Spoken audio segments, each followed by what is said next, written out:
What if I told you the real problem with index funds? The 10% annual returns we've come to expect from the S&P 500 or similar might not be enough in the long run. And it's not because of market performance, it's inflation. Now, before you start getting angry because I'm going against index funds, I love index investing. It's passive, it's stress-free, and the returns are much better than you would get in a savings account from what I've read over the last few years and experienced over the last 23 years as an investor. There are loads of benefits. The problems start when you really understand what's actually going on with inflation. Here in the UK, you are likely to see inflation figures at around 2.5%. But based on the content I consume daily, I don't believe this to be the full story. So I'm going to compare investing in the S&P 500 to Bitcoin. And we'll also look at other options like tech stocks and other cryptos. But first, I'm going to tell you exactly why I believe inflation is much higher than 2.5%. At this point, I'm going to introduce Raoul Pal. He's the co-founder and CEO of Real Vision, one of the world's most respected financial knowledge and education platforms. According to a recent report on the Real Vision platform, real inflation is 11%. This is because inflation is 3% and the global rate of debasement is around 8%.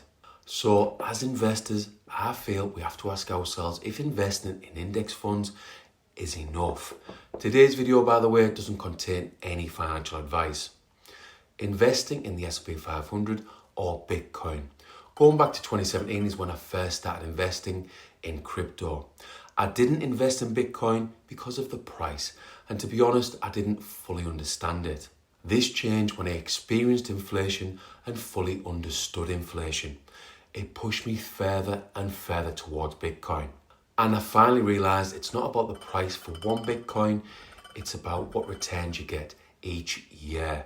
So we already know the S&P 500 is potentially going to get you returns of 10%. According to Kervo, Bitcoin would have got you average returns of 74% over the last 10 years. Let's imagine you invested £500 into each over the last 10 years. Looking at a compound interest calculator, if you invested in the S&P 500, you would have had 102,000 after 10 years. But Bitcoin, you would have ended up with a huge £10.6 million. Now, these returns are not guaranteed in the future. I just wanted to compare the two investments over the last 10 years to give you something to think about. Invest in tech stocks or crypto. Now, individual stocks and crypto are higher risk than investing in index funds, and high risk isn't everyone's cup of tea. If you're only interested in safe options like investing in globally diversified index funds, see below and you'll find some videos that go into index investing and will give you an idea of what to invest into. But if real inflation concerns you like it does me, you might want to consider tech stocks like Tesla or Coinbase. Back in November 2023, I invested in the MicroStrategy to get more exposure to Bitcoin. In just over 12 months, this got me returns of over 400%.